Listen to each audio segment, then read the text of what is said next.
Şəkiyə gələn konfrans iştirakçıları öncə Ulu Öndər Heydər Əliyevin abidəsi önünə gül dəstələri qoyaraq ehtiramlarını bildiriblər.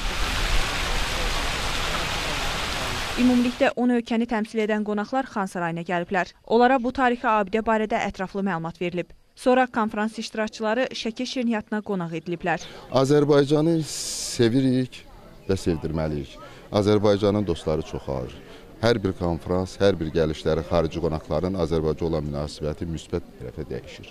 Səfərin davamında Cümə məscidinə baş çəkən qonaqlar Azərbaycanda milli azlıqlara göstərilən diqqət və qayğının, dini tolerantlığın şahid olduqlarını bildiriblər.